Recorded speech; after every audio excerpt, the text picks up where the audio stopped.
ಇನ್ನು ಪಾಕಿಸ್ತಾನ ಸುಳ್ಳಿನ ಕೋಟೆಯನ್ನೇ ಕಟ್ಟಿತ್ತು. ಕೆಲವೊಂದನ್ನ ಮಾಧ್ಯಮಗಳು ಬ್ರೇಕ್ ಮಾಡಿದ್ರೆ ಇನ್ನು ಕೆಲವೊಂದನ್ನ ಪಾಕಿಸ್ತಾನಿಯರೇ ಬ್ರೇಕ್ ಮಾಡ್ತಾ ಬಂದರು. ಅವರ ಸುಳ್ಳನ್ನ ಒಂದೊಂದಾಗಿ ಅವರೇ ಬಟಾ ಬಯಲು ಮಾಡ್ಕೊಂಡು ಬರ್ತಿದ್ದಾರೆ. ಅಂಡ್ ಆ ಸರಣಿ ಈಗ ಮುಂದುವರಿತಾ ಇದೆ. ಪಾಕಿಸ್ತಾನ ಭಾರತದ ದಾಳಿ ವಿಚಾರದಲ್ಲಿ ಸಂಬಂಧಪಟ್ಟಂತೆ ಹೇಳಿದ್ದಂಥ ಸುಳ್ಳು ಮಾಹಿತಿಗಳನ್ನ ಈಗ ಪಾಕಿಸ್ತಾನಿ ಮಾಜಿ ಸೇನಾಧಿಕಾರಿಯೊಬ್ಬರೇ ರಿವೀಲ್ ಮಾಡಿದ್ದಾರೆ. ಸ್ಫೋಟಕ ಮಾಹಿತಿಯನ್ನು ಬಿಟ್ಟಿದ್ದಾರೆ. ಪಾಕ್ ನಿವೃತ್ತ ಏರ್ ಮಾರ್ಷಲ್ ಸಂದರ್ಶನವೊಂದರಲ್ಲಿ ಪಾಕಿಸ್ತಾನದ ಫೈಟರ್ ಜೆಟ್ ಕಳೆದುಕೊಂಡಿರೋದ್ರ ಬಗ್ಗೆ ಮಾತನಾಡಿದ್ದಾರೆ.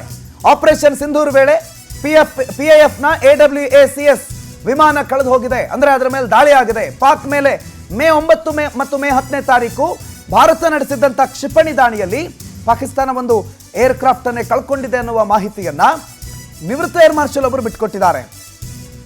ಭಾರತ ಏನೇನು ದಾಳಿ ಮಾಡಿತ್ತು ಅನ್ನೋದಕ್ಕೆ ವಿತ್ ಪ್ರೂಫೇ ಭಾರತ ಕೊಟ್ಟಿತ್ತು. ಏನೇನು ದಾಳಿ, ಯಾವ ರೀತಿ ಆಗಿತ್ತು, ವಿತ್ ಫೋಟೋ ಪ್ರೂಫ್ ಕೊಟ್ಟಿತ್ತು.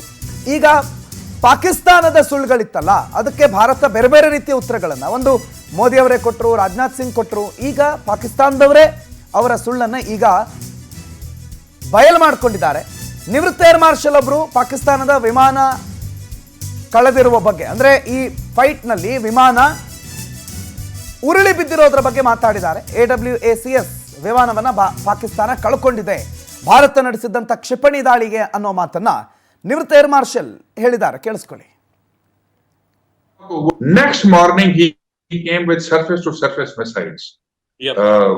वो भी फिर आर्मी और एयर फोर्स ने, आर्मी ने अल-फतह हमारे मिसाइल मारे और एयर फोर्स ने, ये जो आप सुबह की बात कर रहे हैं जी ये 10 की सुबह को हुआ, बिकॉज मेरी कुछ लोगों से बात भी हुई.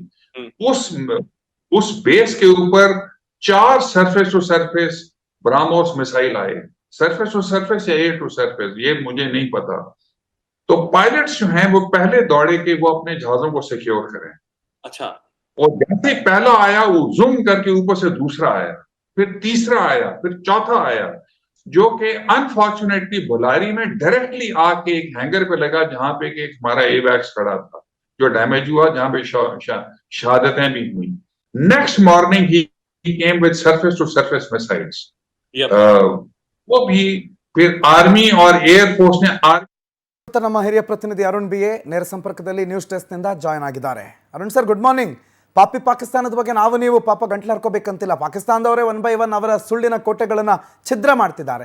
ಇದ್ಯಾವ ಸುಳ್ಳಿನ ಕೋಟೆ ಸರ್? ಈ ಸುಳ್ಳು ಯಾವುದು? ಇದು ಬಟಾ ಬಯಲಾಗಿರೋದು ಏನಿದ್ರ ಹಿನ್ನೆಲೆ ಮುನ್ನೆಲೆ?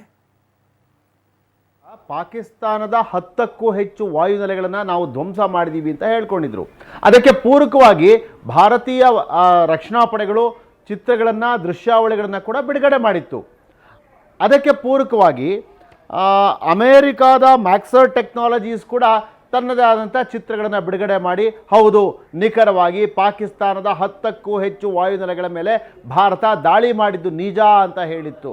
ಆದರೂ ಕೂಡ ಪಾಕಿಸ್ತಾನದ ಒಣಜಂಬ ಆ ಥರ ಏನೂ ಆಗೇ ಇಲ್ಲ ಅನ್ನೋ ರೀತಿ ವರ್ತಿಸ್ತಾ ಇತ್ತು. ಇದುವರೆಗೂ ಪಾಕಿಸ್ತಾನ ತನ್ನ ಮೇಲಾಗಿರುವಂಥ ದಾಳಿಗಳ ಬಗ್ಗೆ ಯಾವುದೇ ಚಿತ್ರಗಳನ್ನು ಬಿಡುಗಡೆ ಮಾಡಿಲ್ಲ. ಭಾರತದ ಮೇಲೂ ದಾಳಿ ಮಾಡಿದ್ದೀವಿ ಅಂತ ಹೇಳ್ಕೊತಾರೆ, ಅದರ ಚಿತ್ರಗಳನ್ನು ಕೂಡ ಪಾಕಿಸ್ತಾನ ಯಾವುದೂ ಬಿಡುಗಡೆ ಮಾಡಿಲ್ಲ. ಏನಿದ್ರೂ ಸಾಕ್ಷ್ಯಾಧಾರಗಳನ್ನು ಕೊಡ್ತಿರುವಂಥದ್ದು ಭಾರತ ಮಾತ್ರ. ಈಗ ಪಾಕಿಸ್ತಾನದ ಮತ್ತೊಂದು ಸುಳ್ಳಿನ ಕೋಟೆ ಧ್ವಂಸ ಆಗಿದೆ. ಧ್ವಂಸ ಮಾಡಿರೋರು ಬೇರೆ ಯಾರೂ ಅಲ್ಲ, ಪಾಕಿಸ್ತಾನದ ನಿವೃತ್ತ ಏರ್ ಮಾರ್ಷಲ್ ಮಸೂದ್ ಅಖ್ತರ್.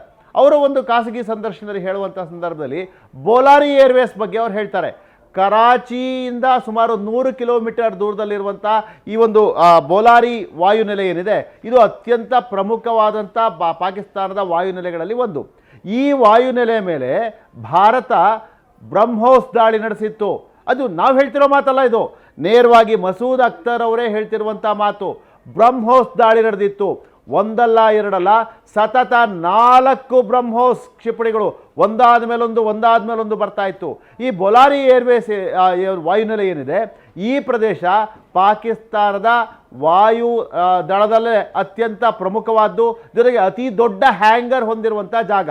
ಇದೇ ಪ್ರದೇಶದಲ್ಲೇ ಅವೇಕರಿಂಗ್ ಸಿಸ್ಟಮ್ನ ಕೂಡ ಪಾಕಿಸ್ತಾನ ಹೊಂದಿತ್ತು. ಅವೇಕರಿಂಗ್ ಅಂತಂದರೆ ವಾಯುಗಾಮಿ ಎಚ್ಚರಿಕೆ ಮತ್ತು ನಿಯಂತ್ರಣ.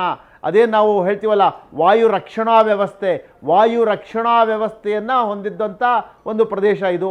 ಅಲ್ಲೂ ಅವೇಕನಿಂಗ್ ವಿಮಾನವನ್ನು ಸಜ್ಜಾಗಿ ನಿಲ್ಲಿಸಲಾಗಿತ್ತು. ಅದೇ ಟೈಮಲ್ಲೇ ಅದನ್ನು ಗುರಿಯಾಗಿಸ್ಕೊಂಡು ಭಾರತ ನೇರವಾಗಿ ಬ್ರಹ್ಮೋಸ್ ದಾಳಿಯನ್ನು ನಡೆಸುತ್ತೆ. ಒಂದರ ಹಿಂದೊಂದು ಬರ್ತಲೇ ಇದ್ವು ಕ್ಷಿಪಣಿಗಳು. ಆ ಸಂದರ್ಭದಲ್ಲಿ ಅಲ್ಲಿದ್ದಂಥ ಅವೇಕ್ ವಿಮಾನವನ್ನು ರಕ್ಷಣೆ ಮಾಡೋದಕ್ಕೆ ಪೈಲಟ್ಗಳು ಭಾರಿ ಟ್ರೈ ಮಾಡಿದ್ರು, ಆದರೆ ಆಗಲಿಲ್ಲ. 4ನೆಯ ಕ್ಷಿಪಣಿ ನೇರವಾಗಿ ಬಂದು ಅಲ್ಲಿ ಹ್ಯಾಂಗರ್ಗೆ ಬಿಡಿತು. ಅದರ ಪರಿಣಾಮ ಅಲ್ಲಿದ್ದಂಥ ವಿಮಾನ ಧ್ವಂಸ ಆಯಿತು. ಅಷ್ಟೇ ಅಲ್ಲ, ಹ್ಯಾಂಗರ್ನಲ್ಲಿದ್ದಂಥ ವಾಯುಪಡೆಯ ಸಿಬ್ಬಂದಿ ಕೂಡ ಹತರಾದರು ಅಂತ ಹೇಳಿ ಅಖ್ತರ್ ನೇರವಾಗಿ ಹೇಳಿದ್ದಾರೆ. ಇದಕ್ಕಿಂತ ಇನ್ನೇನು ಸಾಕ್ಷಿ ಬೇಕು? ಇದಕ್ಕೆ ಪೂರಕವಾಗಿ ನ್ಯೂಯಾರ್ಕ್ ಟೈಮ್ಸ್ ಹಾಗೂ ಅಮೆರಿಕದ ಮ್ಯಾಕ್ಸರ್ ಟೆಕ್ನಾಲಜೀಸ್ ಅವರು ಬಿಡುಗಡೆ ಮಾಡಿದಂಥ ಚಿತ್ರಗಳು ಕೂಡ ಸ್ಪಷ್ಟವಾಗಿ ಹೇಳುತ್ತೆ, ಬೋಲಾರಿ ವಾಯು ನೆಲೆಯ ಮೇಲೆ ಭಾರತದ ಬ್ರಹ್ಮೋಸ್ ಕ್ಷಿಪಣಿ ದಾಳಿಯಾಗಿದ್ದು ನಿಜ, ಅಲ್ಲಿದ್ದಂಥ ವೈಮಾನಿಕ ಹ್ಯಾಂಗರ್ ಮೇಲೆ ಕ್ಷಿಪಣಿ ಬಿದ್ದಿದ್ದು ನಿಜ, ಆ ಹ್ಯಾಂಗರ್ ನಾಶವಾಗಿದ್ದು ನಿಜ ಅಂತೇಳಿ ಉಪಗ್ರಹ ಆಧಾರಿತ ಚಿತ್ರಗಳನ್ನು ನೇರವಾಗಿ ಬಿಡುಗಡೆ ಮಾಡಲಾಗಿದೆ. ಇದು ಒಂದು ಸ್ಪಷ್ಟವಾದಂಥ ನಿದರ್ಶನ. ಭಾರತ ಈ ಒಂದು ಯುದ್ಧದಲ್ಲಿ, ಈ ಒಂದು ಸಂಘರ್ಷದಲ್ಲಿ ಉದ್ವಿಗ್ನ ಪರಿಸ್ಥಿತಿಯಲ್ಲಿ ಮೇಲುಗೈ ಸಾಧಿಸಿದೆ ಅನ್ನೋದಕ್ಕೆ ಇದೊಂದು ಸಾಕ್ಷಿ ಆಗುತ್ತೆ. ಅದನ್ನ ಈಗ ಪಾಕಿಸ್ತಾನವೇ ಒಪ್ಕೊಂಡಂತಾಗಿದೆ. Pranoth, thank you Arun sir ಮಾಹಿತಿಗೆ.